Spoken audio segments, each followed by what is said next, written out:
Hi, good afternoon. I am Jim Diott, and I am the Executive Director of the Master of Professional Accountancy program here at the University of California, San Diego, Rady School of Management. I welcome you to our third Master of Professional Accountancy Capstone Conference. This year, we continue our focus on creating value immediately for firms and clients through engagement and sharing of our research insights. In addition, our focus has and will continue to be focused on the challenges facing boards, corporate, as well as policy leaders. More importantly is we work towards how they can work together to address the most significant enterprise-related challenges faced today. Our conference this year will be focusing on creating sustainable futures. When focusing on enterprise sustainability, you must understand and manage stakeholders' expectations beyond that of shareholders. The influences of politics, ethics, changing business models, and the global landscape have accelerated the cancellation of businesses, executives, and even shareholders is a real risk. Our 11 teams are focused on this risk to help companies better understand and take actions today that may reduce their risks, making the organization far more resilient. Today, you will hear from our graduate degree candidates of the Rady MPAC class of 2022. Although you will not meet them personally today, I assure you that when they arrive at your firm or company, they are definitely worthy of investment. These are a committed and talented group of young professionals that have learned and will deliver value to you immediately. Our students learn so much from our world-class faculty at Rady. Learning how to apply this new knowledge to today's challenges actually comes from the many professionals that join us here at Rady on a day-to-day basis. We are so thankful to the many of the finest, most recognized brand names in the world in the professional accountancy field. We thank our partners at BDO, Moss Adams, EY, Deloitte, KPMG, PwC, RSM, and so many others for supporting our programs at UCSD Rady. Together, our faculty and outside speakers encouraged our students to address broad, relevant, and complex issues. You did get them inspired.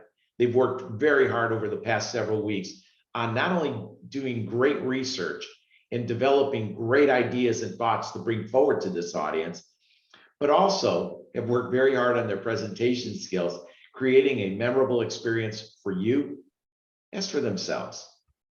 At this time, I would recommend strongly that you just sit back, close out your other applications, put on some high quality headphones, and get ready to enjoy the presentation that follows.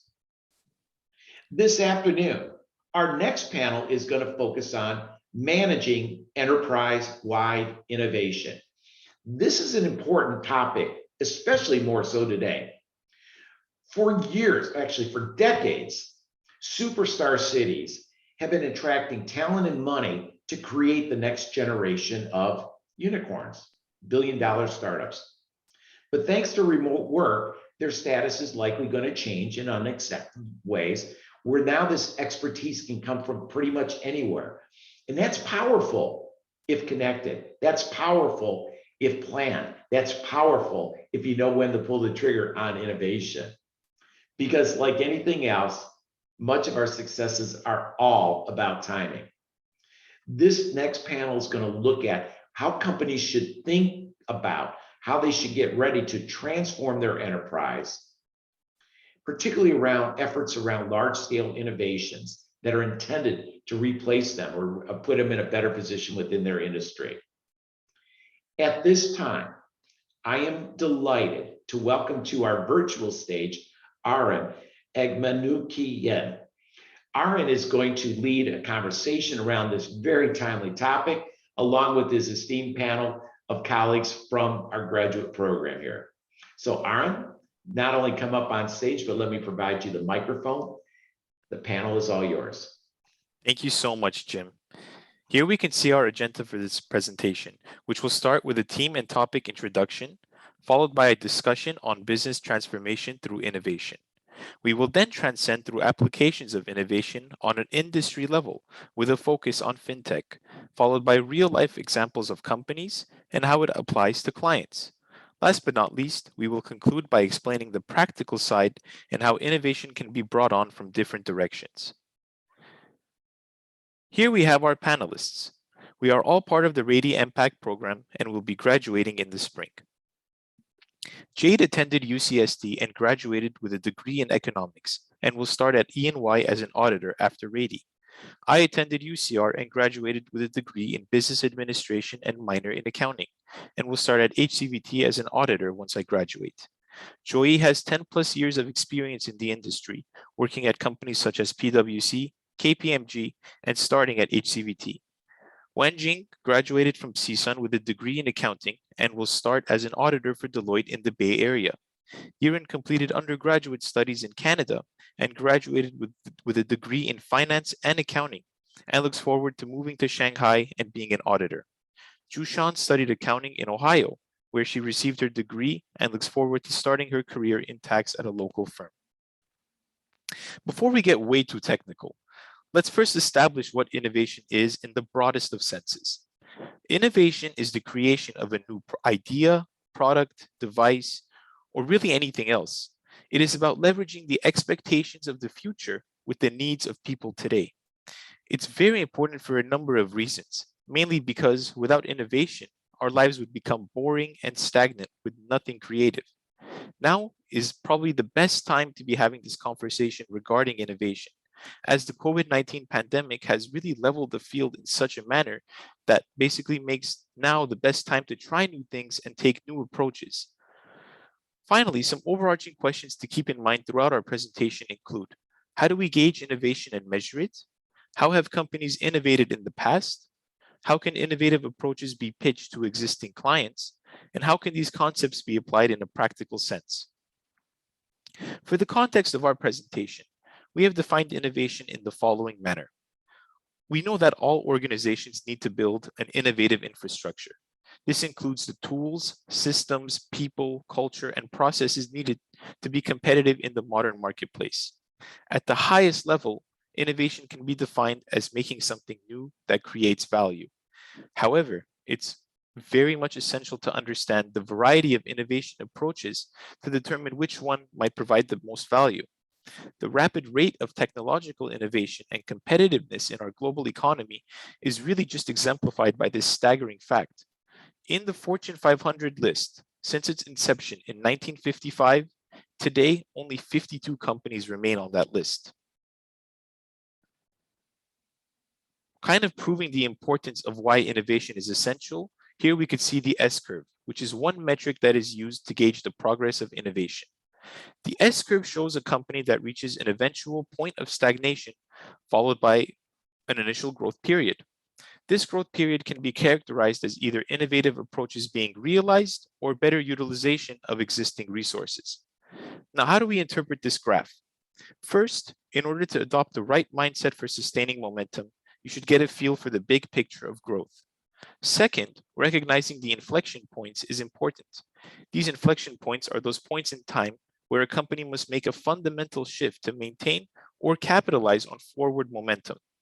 Finally, building and sustaining momentum with a growth framework is integral in avoiding the stagnation point. Now I'm going to pass it off to Joy, who will talk about business transformations through innovation. Thanks, Aaron. Based on our research, there are usually 4 types of innovation. By implementing all 4, a company ensures short-term success by optimizing its current products and differentiating them from competitors, while also protecting long-term sustainability. Innovation applied properly can be strategy for both present and future success. Sustaining innovation is a significant improvement on products that aims to gain or maintain a market leadership. For example, 3M Corporation stays at the forefront of innovation across various industries, like transportation, safety, industrial, healthcare, and the consumer sector, by continuously developing new products and solutions. In turn, these internal investments allow it to maintain its position as the industry leader. Incremental innovation is gradual continuous improvements on existing products and services. It is focused on increasing value or consumer satisfaction by creating new features or services that differentiate a product from all of its competitors. Examples include like the different model of iPhone with new advanced features shown in the picture. Disruptive innovation is technology or new business model that disrupts the existing market. It comes with many nuances and challenges, and usually it would lead to a business transformation. Typically, examples are the digital camera, digital disruption. Radical innovation is technological breakthrough that transforms industries, often creates a new market. Radical innovation focuses on long-term impact and may involve displacing current products, altering the relationship between customers and suppliers, and creating completely new product categories. Examples of radical innovation is the iPhone, which paved the way for the modern smartphone market. In the next slide, I will analyze how companies manage innovation. The first, identifying the possible business innovation forms. It could be technology, process, product, and business model. Second, be aware of why innovation failed. Failed innovations can stem from a wide variety of causes. Here are just some of the most common ones, such as lack of understanding of the market, unclear objectives of innovation.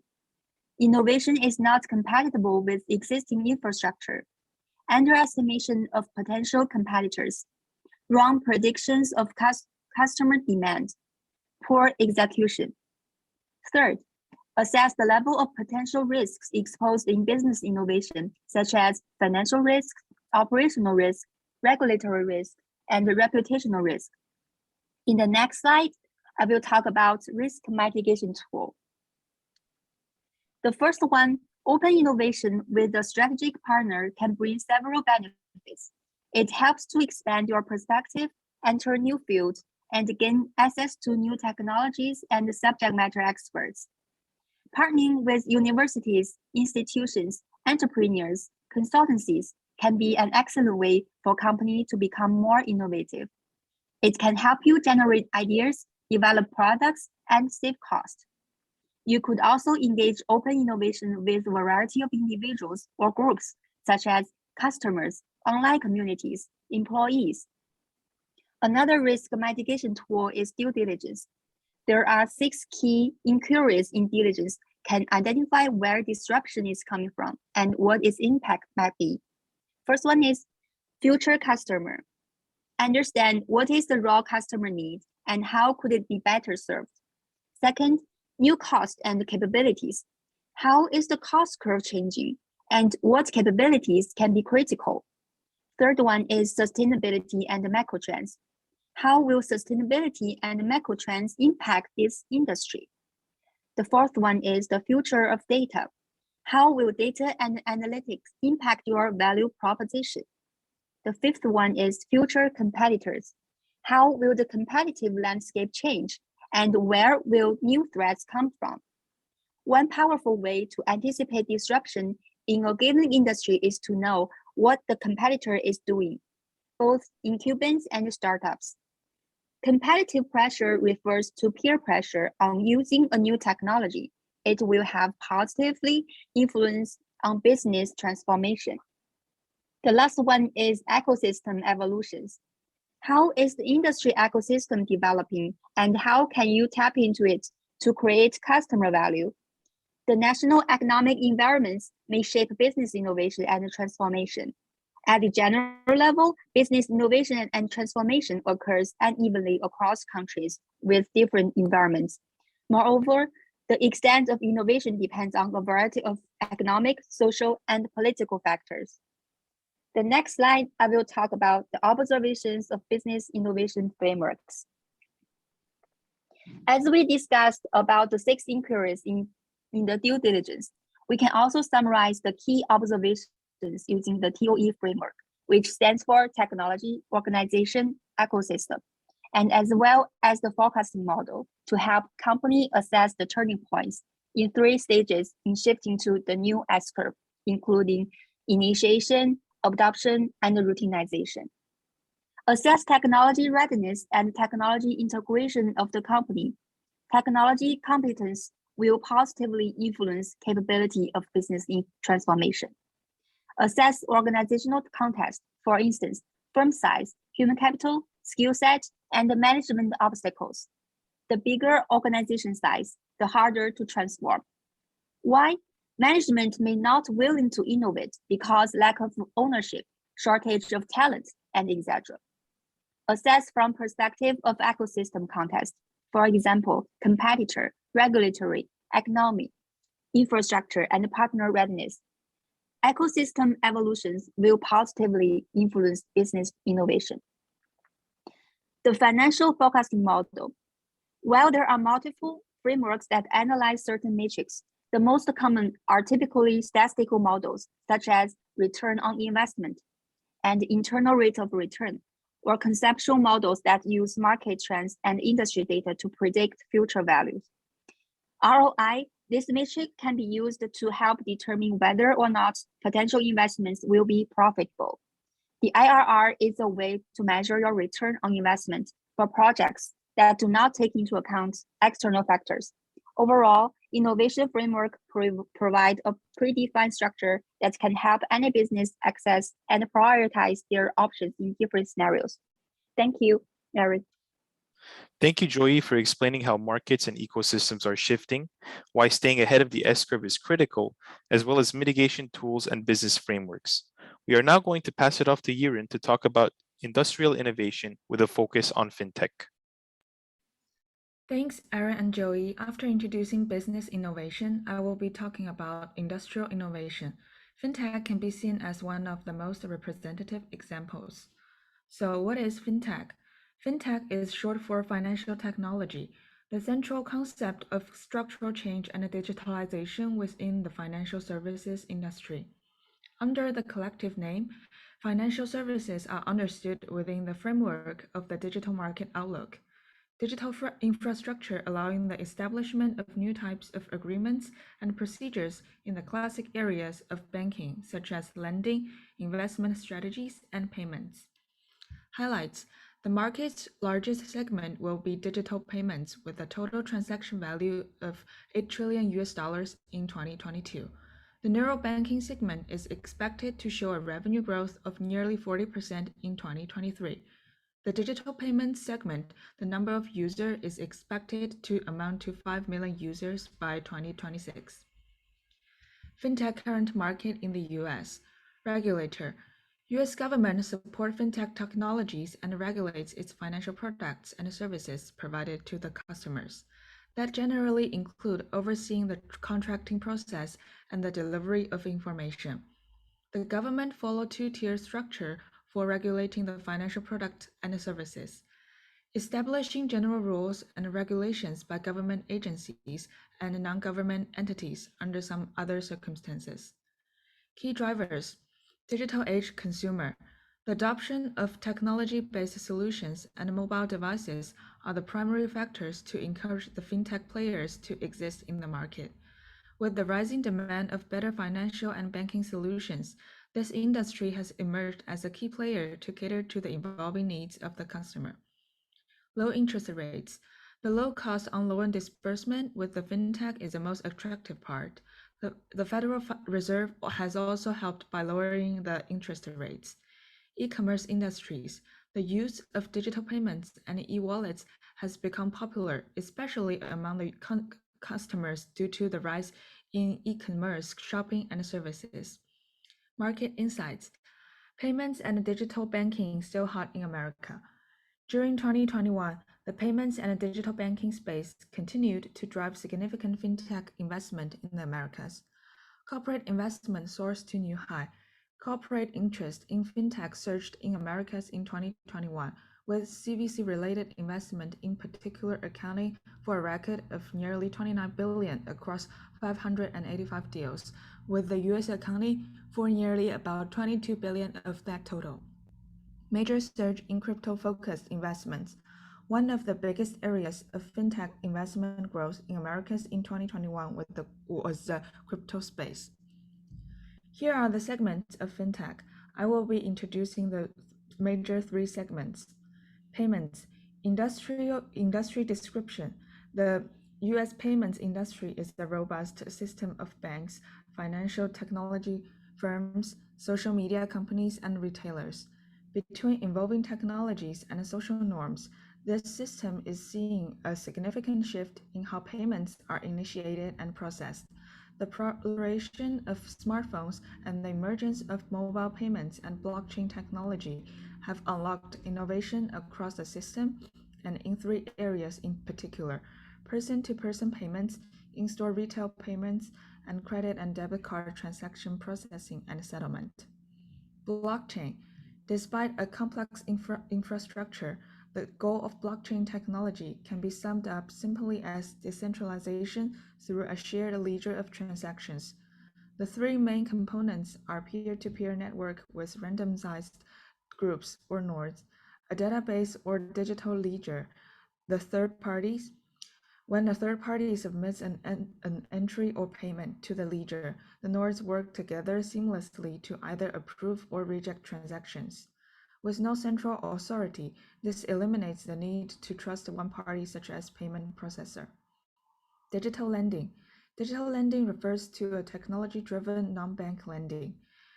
As access to expensive data, sophisticated algorithms, and considerable computing power enabled new companies to compete with traditional banking by providing appealing new offerings to would-be borrowers.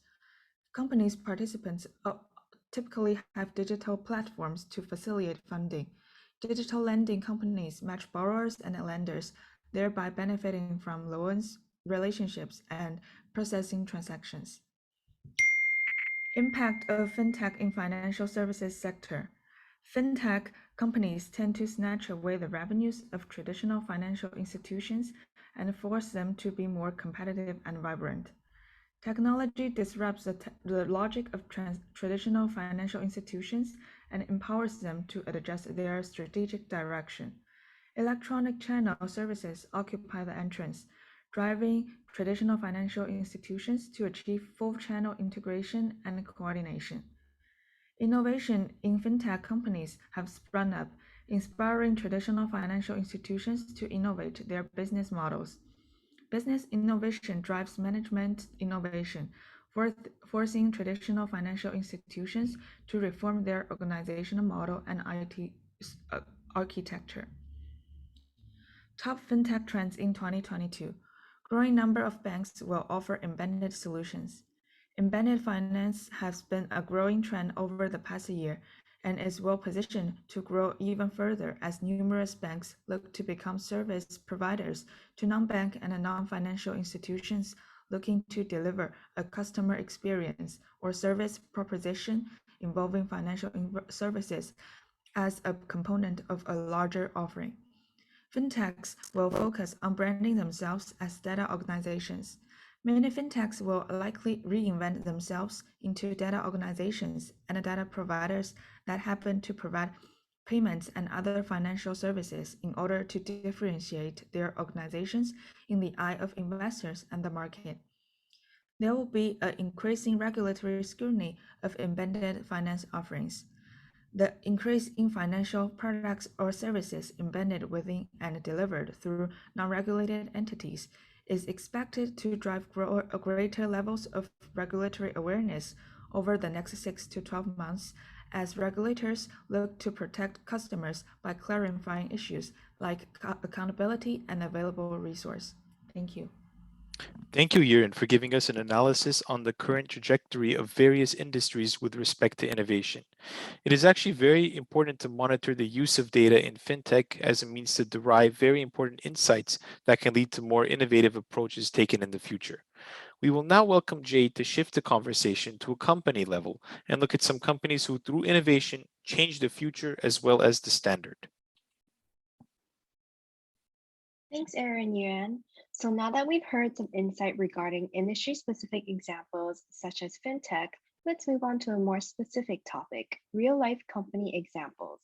These are companies that most likely you and I both use on a daily basis, but prior to their international success, were really stuck and needed a turnaround. So the main question is, why is it so important to challenge a company that now's the time for innovation? How do you set yourself apart from the competition? And most importantly, how do you make sure you stand the test of time? Two very good examples would be Netflix and Apple. The Netflix we know and love today struggled hard for relevancy in the early 2000s, but Apple was also known to have a hard beginning as well. And when they reached the first turning point in their S-curve journey, everything changed. With Netflix, the early start was difficult. From struggling to hit 300,000 subscribers to losing more than $50 million, Netflix eventually had to turn to their biggest competitor at the time, Blockbuster. Their desperate plea for a whopping 50% stake was shot down. But when there's a will, there's a way. Netflix knew that now was the time for a disruptive change or radical innovation. More specifically, they turned towards new and emerging technology, streaming. This strategic direction launched Netflix into the giant they are today. But recently, we can also see that Netflix is nearing another turning point in its S-curve journey. With their recent financial reports showing a loss in subscribers for the first time since 2004, Netflix now needs to think of a new way to adapt. Currently, Netflix is thinking of plans to offer a new subscription tier of a lower priced ad-supported version for their viewers. Only time will tell if they made the right decision. Speaking of right decisions, how about we talk about Steve Jobs' decision in launching the iMac for Apple? The story of how Steve Jobs took Apple from near bankruptcy to billions in 13 years is proof that creativity and innovation is a necessary skill for a successful company. Apple's first breakthrough product has been attributed to the iMac. The iMac basically reinvented the boring beige box and sold over 800,000 units in just the first 5 months. This connects back to the incremental innovation that we talked about earlier. Apple was then able to build off of its successful products, and the next big hit we know was the iPod. Not only did it change the entire music industry, but it also proved that they could dominate other hardware besides computers. The ability to connect with their product showed other growth and ability to adapt. Even their next big hit, the iPhone, eliminated the need for their prior product, an iPod. Each incremental innovation helped them build and develop into the tech powerhouse they are today. Just as Steve Jobs said, creativity is just connecting things. So at the end of the day, what do these two household name companies have in common? They share the same traits and values when it comes to innovation and navigating the S-curve. These companies have changed the game by being risk takers and thinking outside of the box. Had they not taken the proper steps to innovate, who knows what Netflix and Apple would be like today? Thank you, Jade, for contextualizing this information on a company level and providing real-world examples. It is hard to imagine where we would live without being with companies like Apple and Netflix in our lives. We will now pass it on to Jushan, who will talk about what innovation means to clients with regards to service, data, and privacy. Thanks, Jade and Aaron. After discussing the proof innovation working from the perspective of the company, I will bring a customer and consumer perspective on innovation. So new technology are changing the economic environment and business operating models. For example, the connected economy has changed the traditional supply and demand model, driving a shift in focus of business operations from the back end to the front line. At the same time, the rapid growth of social media applications and the rise of mobile internet has further changed the way people and business communicate with each other. Innovative technology can ensure that enterprise innovation can respond flexibly to customers' needs and with the guidance depending of the team's understanding of customer needs. Innovative product can be continually improved. Now, I will more focus Tesla client outreach model. Safety problem of driverless technology. Tesla's most significant advantage is that it has a huge amount of data, but it is difficult or impossible to give accurate directions. Some situations that were not expected in the initial design, such as a slight change in weather and a ground, or may have an unexpected interface with the software algorithm. Perhaps the biggest challenge is interacting safely with the ecosystem of pedestrian and drivers. Whether of a collection of data violate privacy, hacker attacks affect driving safety, cameras violate privacy inside and outside the car, and screening the vehicle's surrounding environment affects national security. China bans employees of the government and the National Security Service from using Tesla. When a Tesla customer anger over the heading of brakes problem, stand up on the top of a Tesla in protest at Shanghai Auto Show. Tesla released the driving data before the accident under multiple pressures. As a result of this truth event, Tesla has also made a rapid policy change to better adapt to the Chinese market. New customer and old customer group relationship. A Tesla vehicle may still be worth more than any other car on the market longer after being purchased. Because of Tesla's unique hardware and software design, it does not get older in the same way, but it still can stay up to date. Tesla understands the importance of being the lead. It owns the customer relationship from start to finish. So it sells the car directly to its customers without any third parties being involved. The result is that it can control the messaging and the relationship and offer a consistent experience. Then I will talk about the future with big data processing problem in the period of big data. Privacy leakage.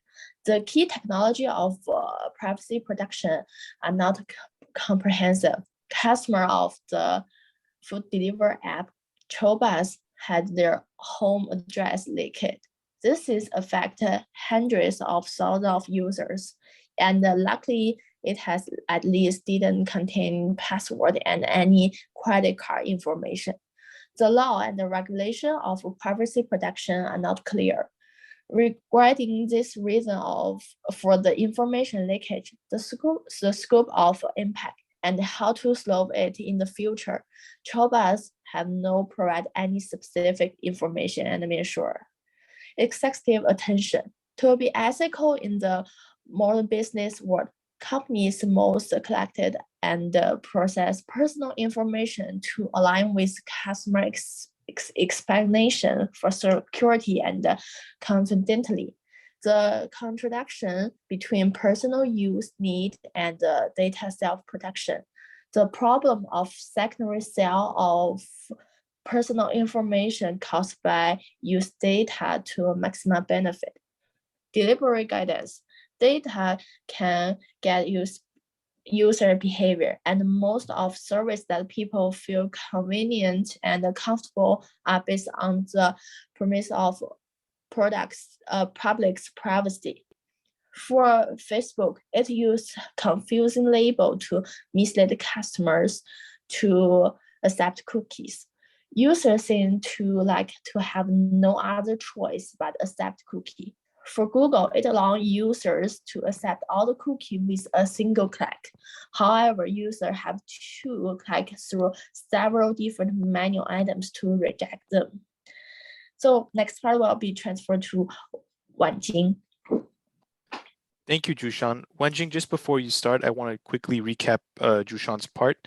So I want to thank you for showcasing what innovation means to the client. These factors are going to become ever more pertinent as time passes and more opportunities where data might be compromised present themselves. Now, Wenjing, whenever you're ready, you could take it away to explain to us how all this information can be applied in a practical sense and how firms can take different directions to beat their competition. Thanks, Erin and Jason. So first, firm can do different types of business combinations such as special purpose acquisition company and mergers and acquisitions.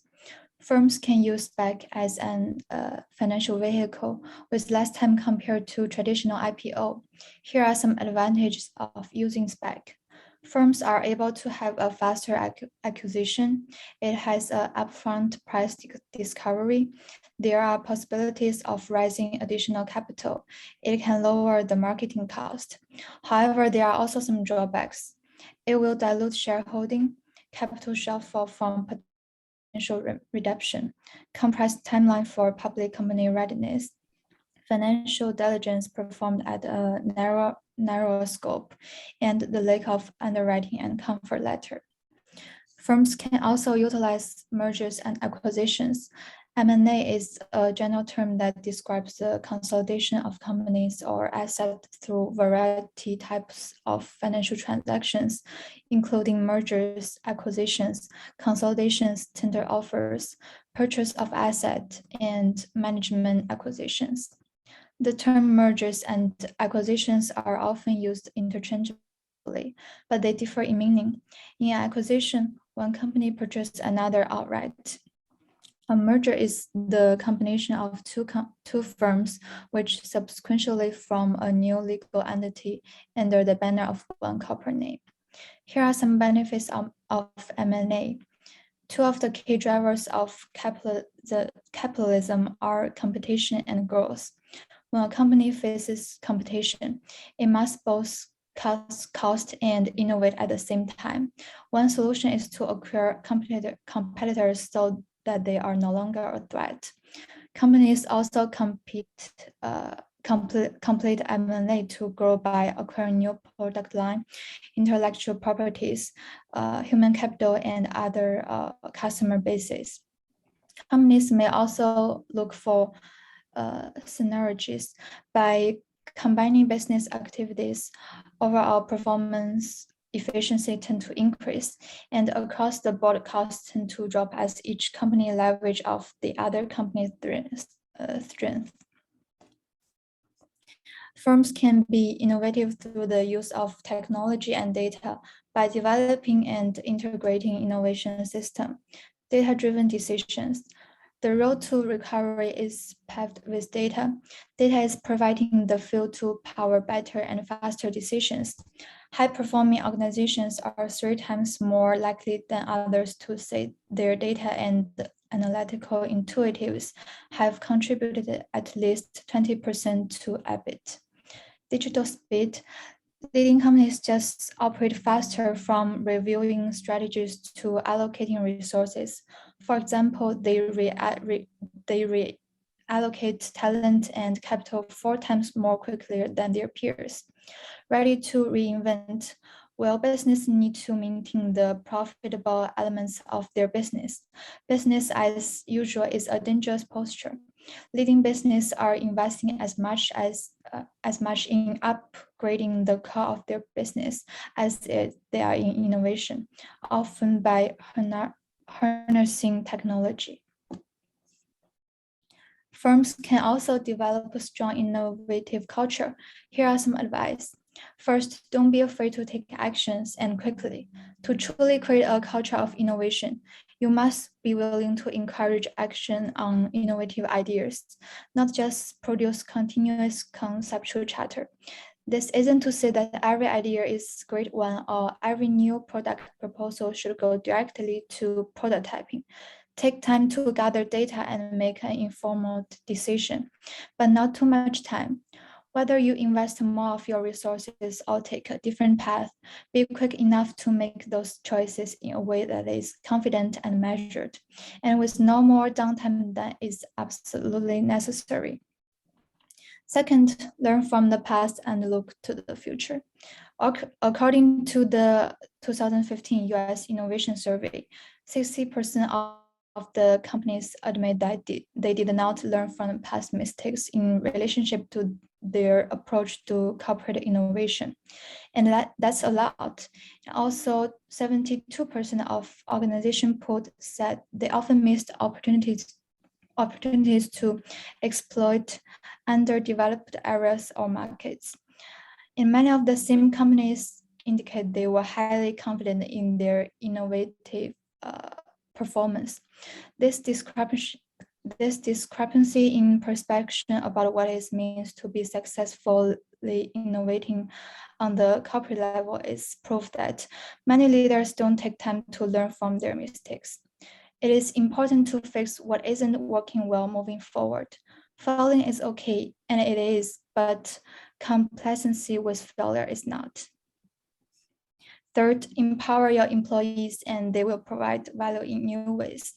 Innovation as a corporate value means creating a culture where every employee feels he or she has some level of autonomy with expectations, of course, to think independently and find new ways to solve problems. Great leaders make smart decisions, but they also know they can't and shouldn't do it all alone. Leading is as much about listening, mentoring, trusting, and empowering your teams as it is about anything else. Last but not least, improving customer focus by finding customer pain points and dissatisfactions. Being customer-centric is well established, but competing pressure and priorities mean that the customer can often be sidelined. Top companies that sustain a comprehensive focus on the customer, in addition to operational and IT improvements, can generate economic gains ranging from 20 to 50% of the cost base. Now I will pass it on to Aaron to conclude our presentation. Thank you, Wanjing, for showcasing the practical applications of innovation, whether it be through an M&A transaction or an SPAC, creating new frameworks and cultures, or looking at the past and learning so that you don't make those mistakes in the future. With that, we hope that we have showcased what innovation is, why it is important, how it is applied and measured, as well as what it means for industries, companies, and clients as a whole. We would like to conclude our presentation at this time, and thank you all for listening in and creating time for us. Aaron, thank you very much. I want to congratulate you, Yira and Wanjing, Jade, Sherry, and Joey for an outstanding presentation on really one of the most difficult and most challenging decisions executives make that have to be making on a periodic basis. When do you pull the trigger to go through and make a major push, a major innovative change? We've seen today that there's a real challenge taking a look at how supply chains have operated. We need a change. How technology is coming in. We need a change. How changes around privacy are taking place. We need a change. How technologies are evolving quickly, fast, and more regionalized. We need a change. And really, you could see these drivers out there, and you can only imagine the difficulty is whether it's, am I in this part of the S curve and another part? Am I in a part where I'm making a lot of money, or am I a part where it's time to rebalance and reshift and go into another direction? And that's difficult. What was interesting about your presentation, you all brought that out, is it really is getting to understand the stories of what's taking place within your organization and the ecosystem that it operates in. I appreciate very much the examples that you've shared regarding where companies that have made successful transformations, and there's much that we can leverage off of, but each company is different. Each one has a different profile. Each one has different levels of financials and talents that are in there in the bench, and it's up to each organization to figure out when that moment is. And lastly, you've really highlighted the skills of accountants. You know, we are the storytellers. We're the ones that go out there and gather the information, both within general ledgers and financial reports, but also listening closely to our colleagues and trying to pierce and put together the right type of information that gives a neutral and a recommendation, or at least a consideration on what senior executives need to do on a go-forward basis. So with that being in mind, at this point in time, I would like to conclude this webinar. I want to thank those who have joined us today and hope everyone enjoyed this fantastic presentation. We will be posting this webinar for on-demand replay. It will be on the Rady School of Management YouTube channel, of which the MPAC conferences have their own sub-channel in there, so you can come back and take a look at it at another date. On behalf of our students, our faculty, and all the people at Rady School of Management, we thank you for joining us today and look forward to seeing you again in the near future. Bye now.